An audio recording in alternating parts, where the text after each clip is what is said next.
Do you really want to be rich? Do you really want to be rich? This is the question that you are going to be faced with on your journey. And you have to truly answer that for yourself. To be honest with you, it's okay if you don't want to be rich. It's okay if you just want to live a modest life. It's okay if you just want to be comfortable. It's okay if you just want a roof over your head to go to sleep at night.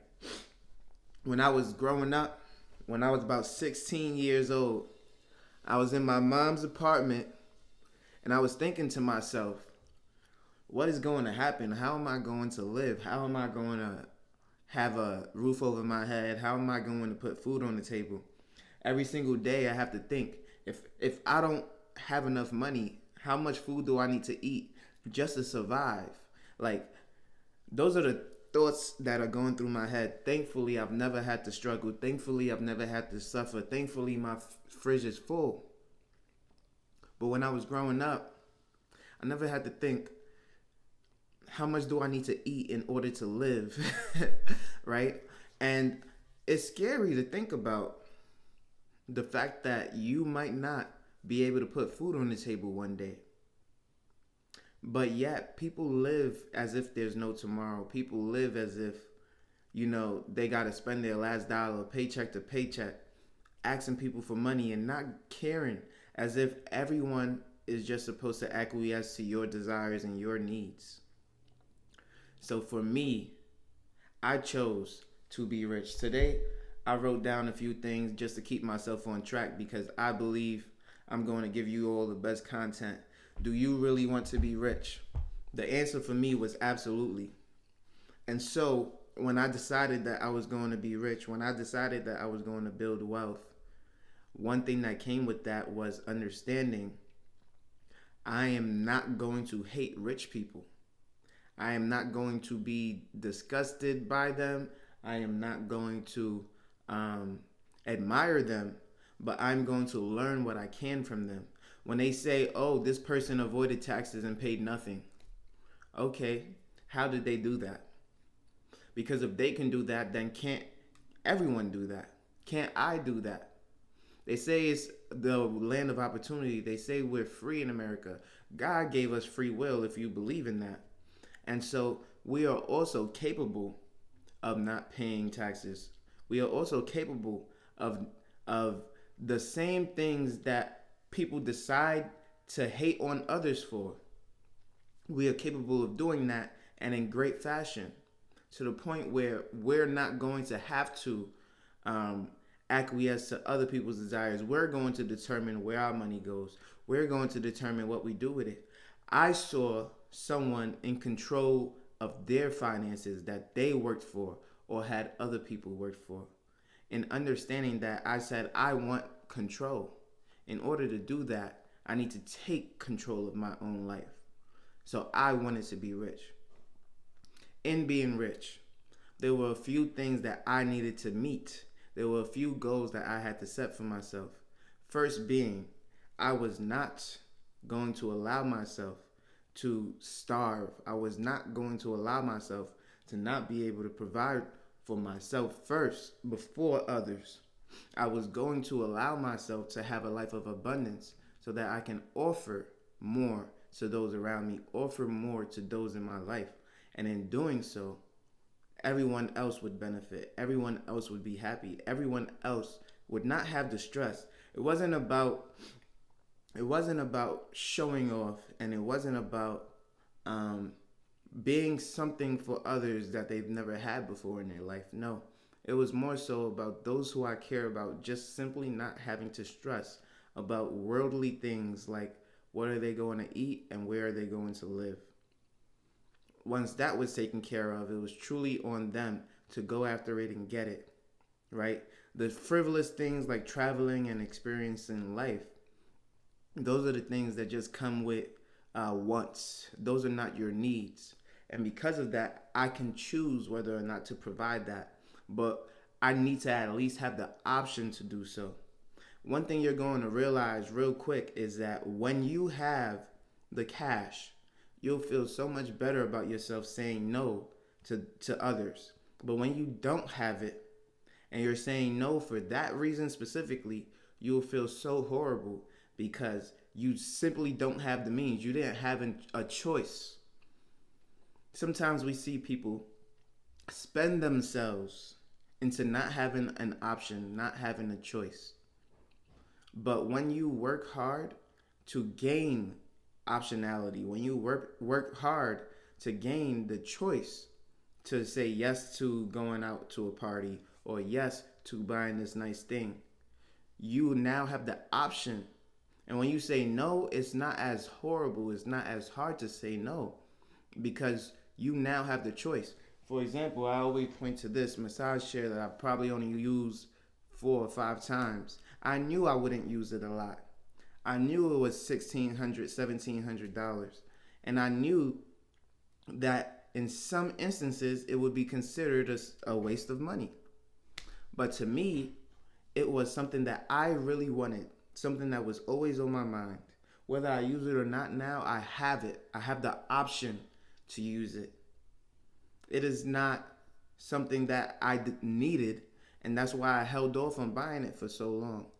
But in this world, we have to acquiesce to some of our desires, but also understand that this does not come before my investments. It does not come before my savings.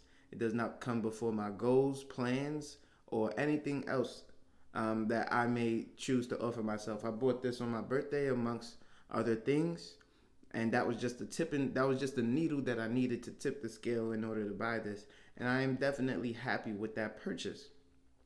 So understand that nothing should come first before those things that I listed prior.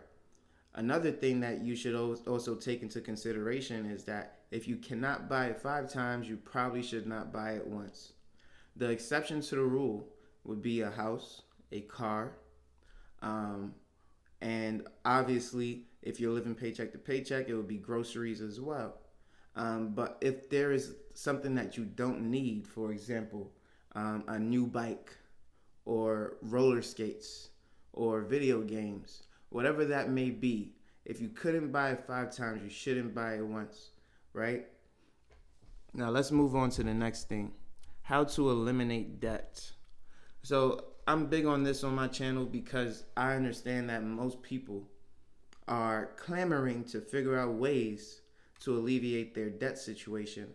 However, at the same time, they're going deeper and deeper into it because of their desires. We all have different desires. I know people who have a desire to travel, or people who have a desire to have the latest and nicest car. Everyone's desire is different, and desires can consume you to a point where you no longer value your financial stability as much as you should. So taking that into consideration, you have to understand yourself and set aside time, money, and resources in order to experience your desires at a controlled level, at a controlled place. For example, I don't like to travel much, but I still do because I understand that I have to experience the world before I have no time or youth left to experience it. And so I've limited myself to about at least, I have to force myself to travel at least once per year, right? This year, I'm probably going to travel twice this year. And for me, outside of going to New York, that is a lot for me. But I do know people who travel 4, 5, 6, 7 times a year. And depending on their financial situation, that is okay. And depending on some financial situations, that would be very detrimental to their success. We have to understand how much to budget and what we should be budgeting for these travelings. Am I spending more on traveling than I'm spending on my investments? Am I spending more on traveling than I'm spending on my savings? If the answer to either one of those are yes, then you have your priorities in the wrong order and you need to get them straightened out. Okay? So ideally, it would be best that when decreasing your debt amount, when trying to eliminate your debt, not only are you creating a budget right away, because that is the first reason many people fail, is for not having a budget in mind, not allocating their expenses, not knowing where their money is going, and not actually having a grip on or understanding on how much they make versus how much is going out. Because of that, you can't possibly plan for success when you haven't planned at all. I am giving you the keys to life right now.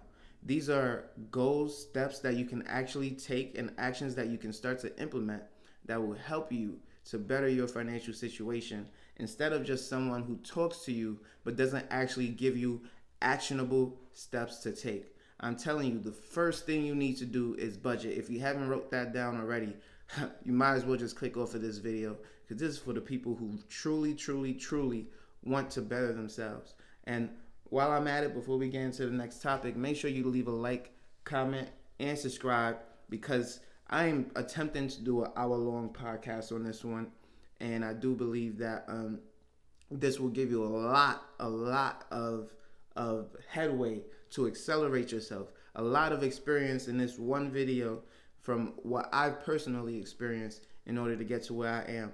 Budget, budget, budget, budget. So the first thing you want to budget for is your rent. You want to budget for your car. You want to budget for your insurance. If you have to pay utilities, you want to budget for that. Phone bill, other expenses. You want to cut out certain things like Netflix, Disney Plus, all those things.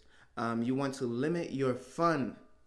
Most people, even when you're in debt, you have enough money for at least $400 to $300 worth of fun activities per month. I want to limit that to about $150. So you want to budget your fun money for only $150. The reason I'm giving you fun money, although it should be nothing, is because I understand that most people would not be able to cope without a little bit of fun every single month. And it's because we all have different upbringings. A lot of people have gotten their wants and needs always met by others, and so they're not used to having to be accountable for their own money and for their own time and for their own resources. So I'm going to give you $150 for fun. You can thank me now or thank me later, whichever you want.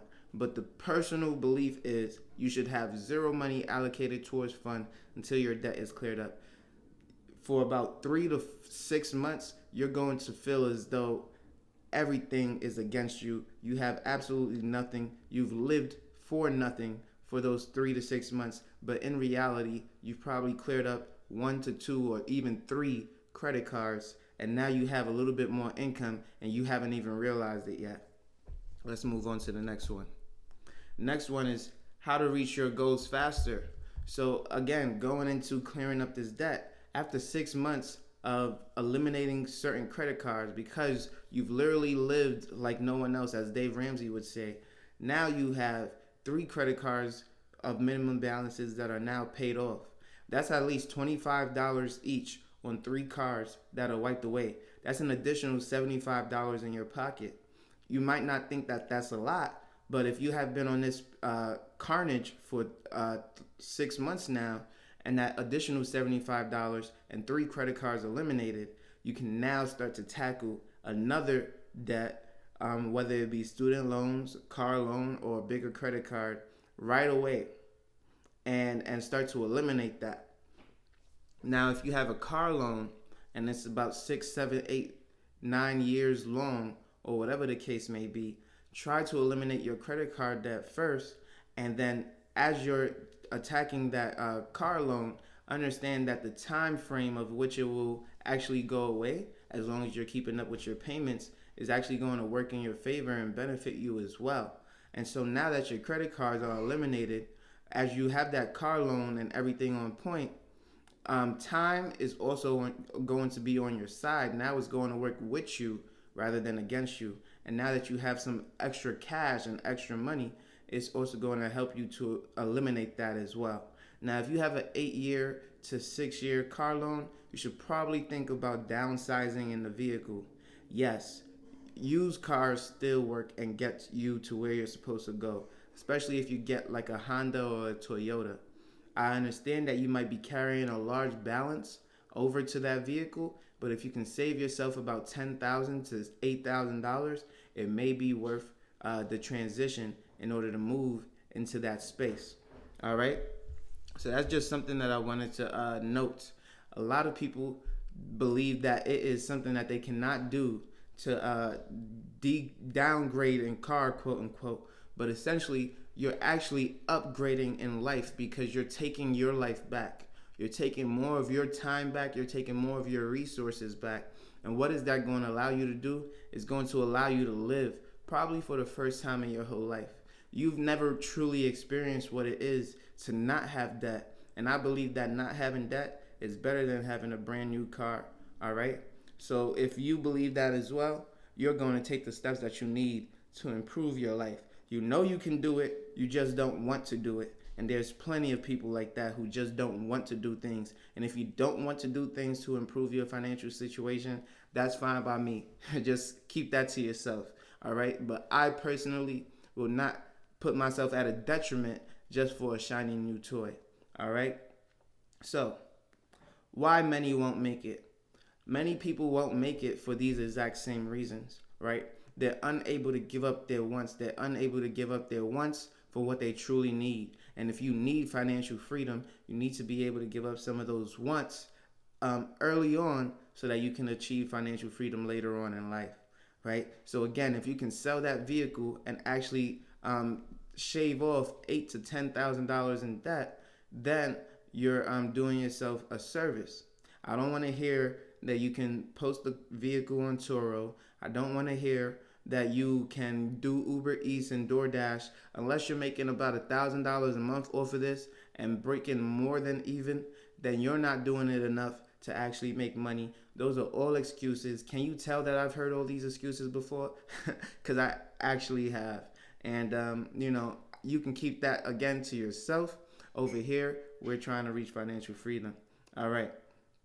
How can you guarantee success? Well, it's very simple. You can guarantee success by not giving in to your wants and starting to focus on your needs, right? If we continue to give into those wants, we'll never actually get to where we need to go.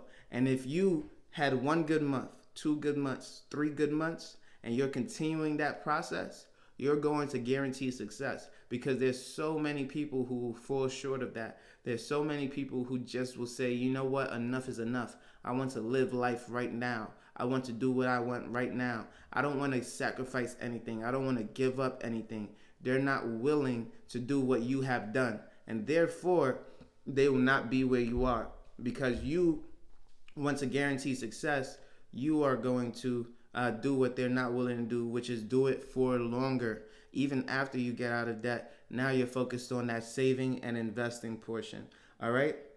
Why knowledge is power, right? So I've been talking about saving and investing, but the truth is that many people don't even know where to save and where to invest, right? So when all these gurus go ahead and talk to you about saving, you're like, what? My Chase bank account only gives me a penny for every 1,000 I put in. And that's why a lot of people don't even save money. The average American does not have $1,000 to their name, right? And when you talk about investing, the first thing that people think about in the stock market is losing money. So why would they invest in something that is losing money, right? They'd rather spend it all on frivolous things and not have it anyway, rather than invest it. And their reason is it is losing money. Or here's the thing. Maybe they didn't do the number one thing that I said at the very beginning, which is budget, right? If you're budgeting, you would know that when you start to invest, you're not going to use your investment money for the things that you like or love. As I've gotten so experienced in investing, you start to lose track of some of the nice quotes or the nice words of wisdom that you received. But I'm starting to rekindle some of those thoughts. And one amazing thing that I learned early on in life one thing that I was told early on in life was that you should never think of your investments as money that you can borrow from or use. You should set it and forget it. Not only should you do that, but ensure that when you are investing, it is money that you do not need, right? So every time I put some money away for an investment, it is not money that I need for tomorrow. It's not money that I need for groceries. It's not money that I need for the next big thing. It's not money that I even think about as something that I can borrow from or use. And the reason why you have these 401ks and Roth IRAs, and the reason why there's such heavy penalties for taking money out of them, is because people are so used to just pulling from any resource they can to get the nice shiny object that they can get their hands on. And so there has to be parameters in place for certain people just for them to actually better themselves and better their life. You literally have to have a penalty on your 401k because the government knows that you are likely to spend your money if there is not a penalty. Isn't that so bad that you have to be protected from yourself? I believe so. What do you think? All right, so moving on to the next thing here is build credit and don't be too confident. So these are two different topics that I really want to touch on. But the first one is once you started to budget, once you started to invest, once you started to save properly, you want to start to build credit. And before I even move on to building credit, because I didn't really tell you where you should save money. So the first thing you should do is look for high interest savings accounts, right? I didn't want to be someone who just told you to save, but didn't actually give you a place to save money. The first thing you should look for is a high interest savings account, because I just talked about Chase Bank giving you 1 penny for every $1,000. Well, what if you got $1 for every $1,000? Doesn't sound like a lot, but it can be. It can become a lot. Or in this environment that we're in right now, what if you got $5 for every $1,000? Now, that cup of coffee that you were getting every week, one of them is getting paid by your savings, although you're not touching your savings for the cup of coffee. I'm just saying that $1,000 is now making you $5 a month, and then it's continuing and continuing and continuing. Last night, I just got a rate increase on my savings account. It is now at 4.40%. That means I'm making well over 4% on my savings. Just to save money right now is a 4% return. That is almost as good as an investment, right? Especially a risk-free investment. As long as you have less than $250,000, it will be FDIC insured.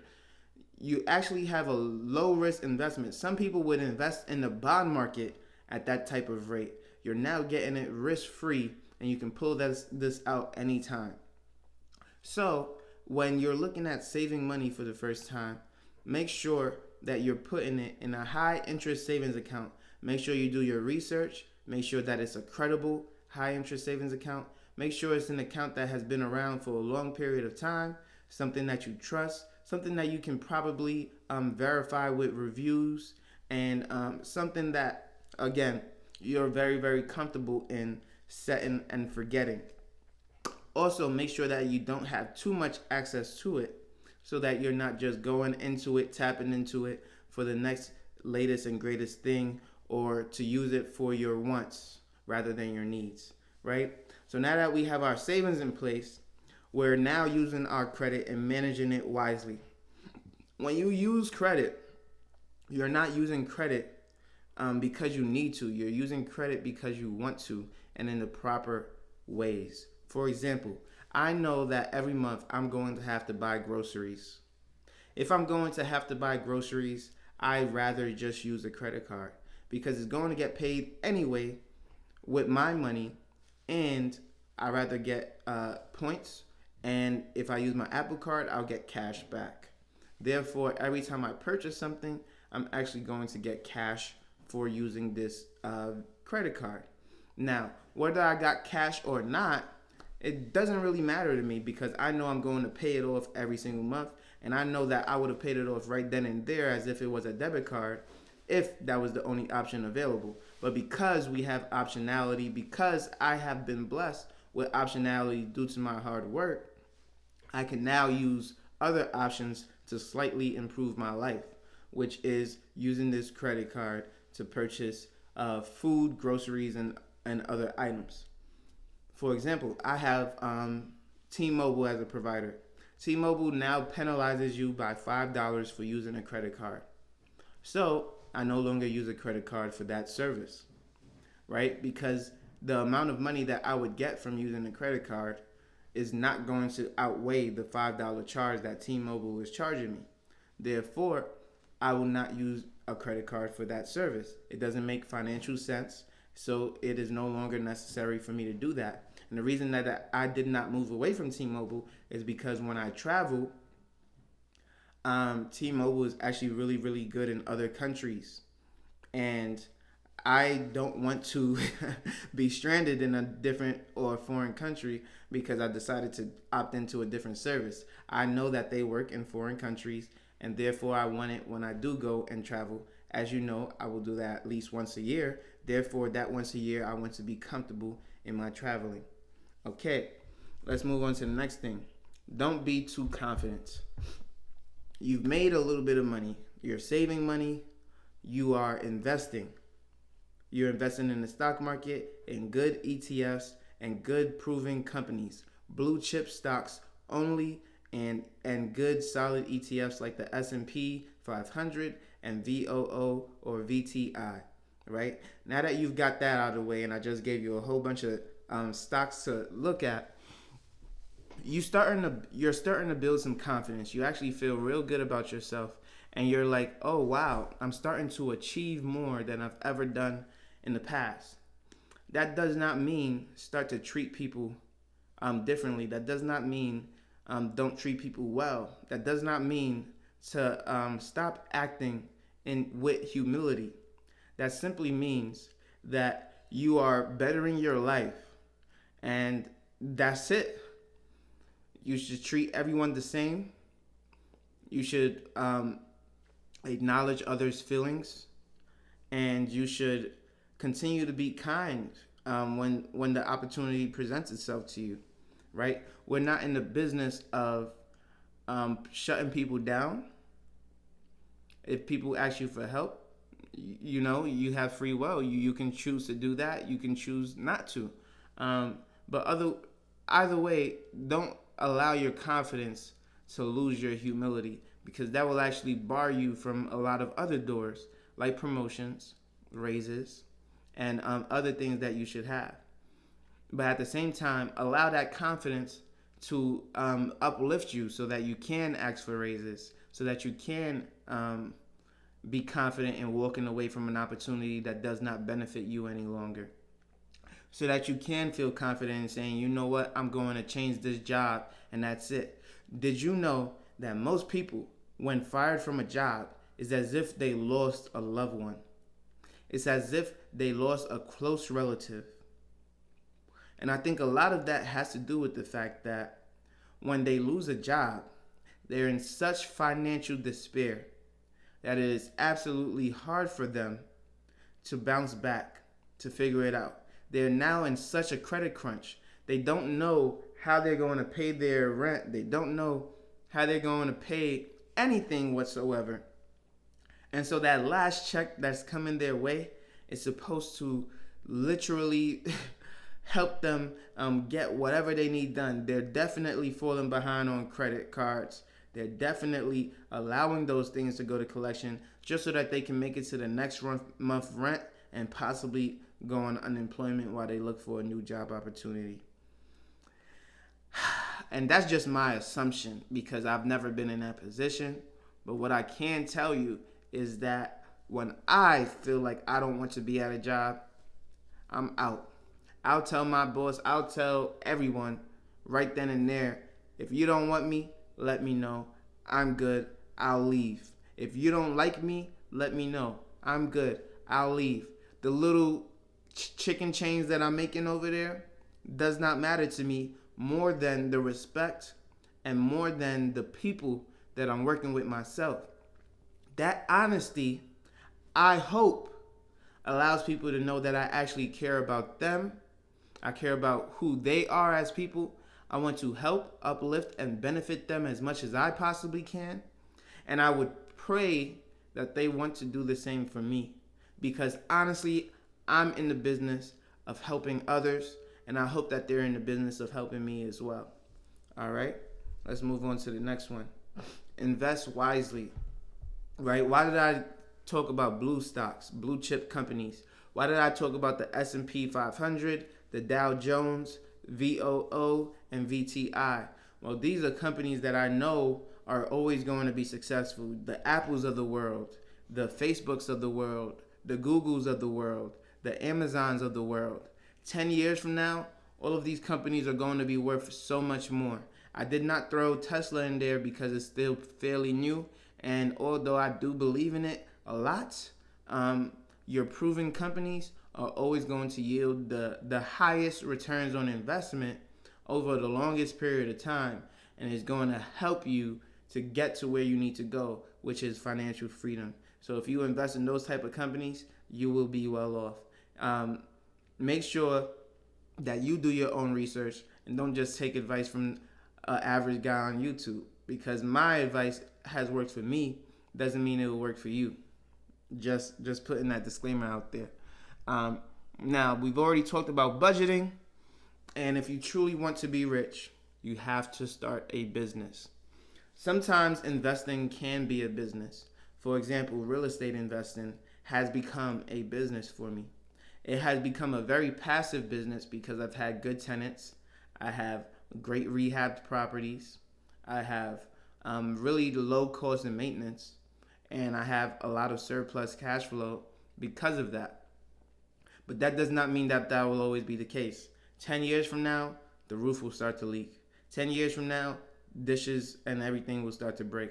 10 years from now, my tenant will want to leave and get a different property that doesn't have those issues. 10 years from now, I'm going to have to figure out how to repair that at an inflated cost because of inflation and fix that up for the next person that hopefully stays just as long, if not longer. And so, as you run this business is what is going to help you become a multi-millionaire. Because let's face it, let's say you make $70,000 a year gross. That means you're probably bringing home right around $53,000 net after taxes. Okay, you're bringing home $53,000. Let's slice it and dice it. Let's say that's about $4,000 in your pocket after a month. Let's say your rent is $1,700. Now you're at about $2,300 left. Let's say you got to put gas in your car. That's $300. Now you got $2,000 left. Now you got gas, you got rent paid for, you got insurance. Let's say that's $100. Now you're at $1,900. You have utilities. Now you're at $1,500. And now with that $1,500, you still have to buy food. A lot of people aren't as conservative as me. Let's say your food is about $350.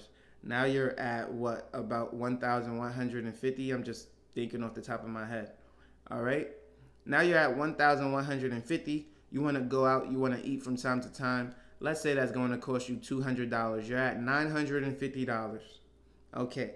Out of that $950 on a $70,000 salary, or 75, whatever I had said initially, you now have $900 to save and invest. That's not considering whether or not you have a dog or a cat. That's not considering whether you have Netflix, Hulu, internet, even a phone bill to pay. That's not considering all these other things that might take you all the way down to about $500. So now you got $500. And these people who are like, whoa, I don't even have $70,000 gross. And how is somebody who's supposed to save $500 at $70,000, how am I supposed to do that and I only make $30,000? Well, the difference is the lifestyle, right? If you make $30,000 a year you're not in a $1,700 apartment. You're also probably not going to buy a dog, cat, or other fur being. You're also not going to spend $350 on groceries. You're probably going to try to budget more, and you're also not going to spend $150 on dining out. You're also probably going to focus more on a cheaper method of transportation. I know people who take buses. I know people who will bike to work. I know people who will walk to work and just take a job closer to their environment. And I know people who simply will not take a job that is like a McDonald's or a restaurant industry work because they're too good for that. And therefore, they will spend every single last nickel in order to drive to a better destination, quote unquote, for them, but a worse destination for their pockets. So, although every financial situation is different, the thing that I was getting at is that you still have money left over. Let's say it's $400. You take $200 of that and put it into savings. $100 of that you put into investments, and then you have $100 left over every single month. As you accumulate that additional $100 every single month, if a random expense comes up, you can use that first before you dip into your savings. That is going to help you a lot in life and in business. When you start to budget that efficiently and know where all your money is going, you'll be able to do certain things. For example, I need this new soap, and the soap costs $50. I know that I'm going to have an additional $50. So I say, okay, I'll buy the soap. I get to try it. I get to experience these new things without hurting myself financially. I've saved more than that this month. I've invested more than that this month because I saved $200. I invested $100, but I only spent $50 on a want, not a need, right? And so, again, that's the type of mindset that I want you to have. Over time, you'll see that, in a year, I've saved $2,400 at 4.4% interest, and I've invested $1,200 at 7 to 11% returns. Now you're on a winning side with no debt. And you can start saying, okay, if I want to go up in car or vehicle, how do I do that? I got to sell my vehicle. I'm going to get some cash back for that. And if I save for another year or so, I'll have around $5,000 to add into an upgrade. It might not be brand new, but it'll be 3 years old or something around that price point. Now you can pay for your wants without going into debt. You can still have all your needs met and feel good about how you live your life. And trust and believe me, nobody cares what you're doing or how much you're saving. But when you start to purchase that new car 2 years from now, they'll all still be oohing and awing and watching you live your best life. And so if you delay gratification, best believe people will always be there to admire your success because there are always going to be those who cannot do what you're doing. For example, I didn't go on vacations all throughout college. There were people going to Miami all the time. I was a little envious, but I had to work hard. I had to focus on me. Now I can go to Miami anytime I want. I don't go. But when I go outside the country, when I travel all over the world, there's so many people, oh my goodness, I can't believe you're here. Oh my goodness, I can't believe you're there. But honestly, it's not even in my nature to really want to travel like that. And so when I do these things once a year or twice a year, it's absolutely nothing for me. But it seems like such a big deal. I'm almost famous for a moment in time, honestly. And so when you realize you don't always have to be seen, the one time you post, the one time you do something, everyone will be clamoring towards you because your life is just amazing. Whether it's for a blimp in time or whether it's once every 2 or 3 years, there's always going to be that sense of attraction. So if you needed to boost your ego or feel some type of way, just understand, people who watch me and listen to me, they don't even know what type of car I drive. They don't know what house I'm living in. They just know I got properties. They just know I got a car. They just know that I'm living a very, very good life from where I was before. They just know I'm very, very well off. They just know I'm debt free because I tell them. They just know that my credit is amazing, and that's why I'm able to buy these properties. They just know that I actually do what I preach. They just know that I'm actually speaking facts. And if you look me up, if you Google me, if you search me, you'll just know, wow, he's actually doing real well for himself if you have the tools to look into me that far. But again, I'm not telling anybody to be Googling and looking into me, but I know some people have, especially some police officers. But yeah. When you want to make millions and you want to do it at a little bit of a faster pace, you want to go into business. Understand that there's nothing without risk. There's nothing gained without risk.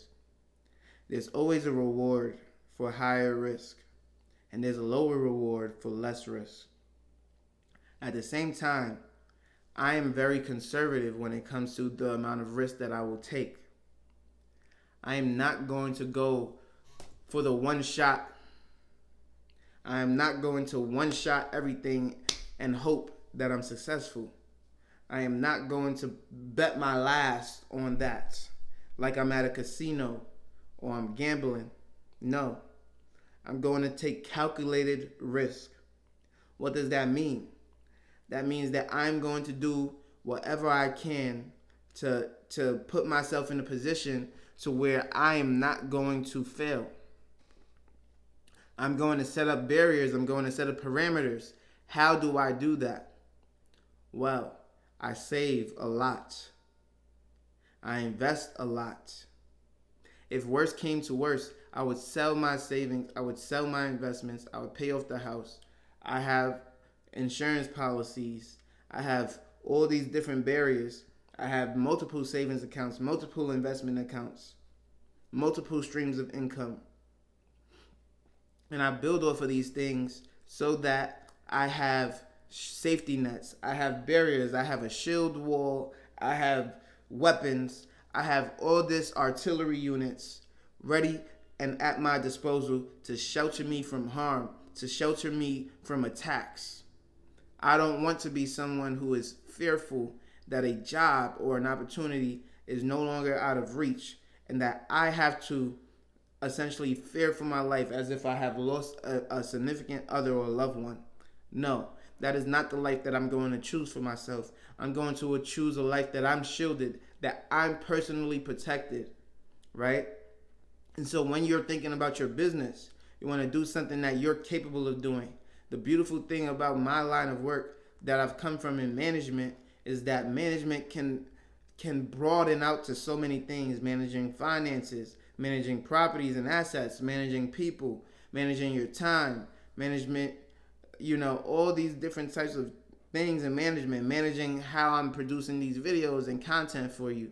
And so when you get into the nit and gritty, you can do things that are very low cost, like YouTube, very low cost, like a duplex. You have to live on one side, right?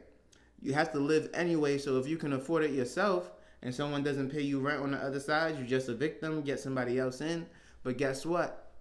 You could already afford it. So anytime you get paid by the other side, that's just a blessing, right? So again, those low cost risks is what is going to truly allow you to get ahead. When you start doing things that are super, super low cost, but very, very beneficial, it's only going to add to what you're able to do in life. It's only going to add to what you're able to achieve and accomplish.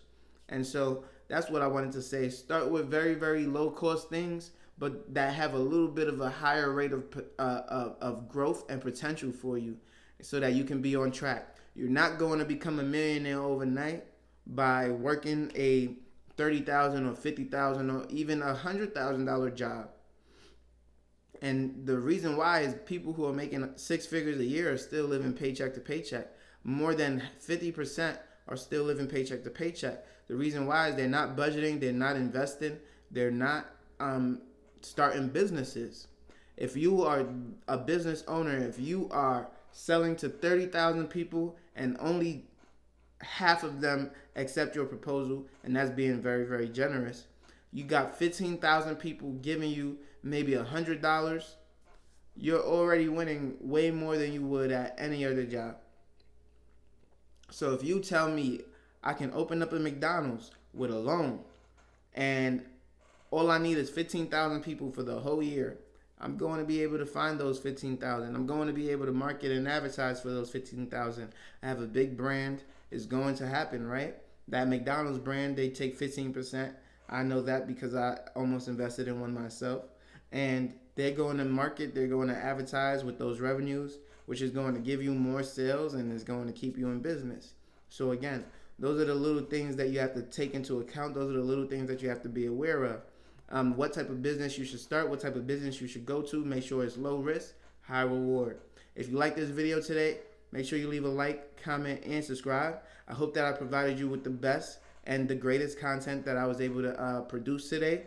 It's not yet an hour long, but I don't want to just ramble on. You know I'm on YouTube and Rumble every single day at 8 a.m. daily. I can't wait for you all to see this video. I'm super, super excited about this, and I hope that it was very insightful, very, very informative. If you didn't take any notes whatsoever, just remember, you got to start with budgeting. You have to start with budgeting before anything else. And then you have to start by paying off some of that debt. Don't be frustrated by isolating yourself from others. Don't be frustrated by the fact that everybody wants you to do this, and that. They're not the ones that are putting money in your pocket.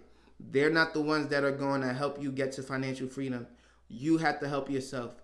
You have to be accountable. For all my ladies, for all my men watching this video, just understand that you are going to be your ticket out of this situation.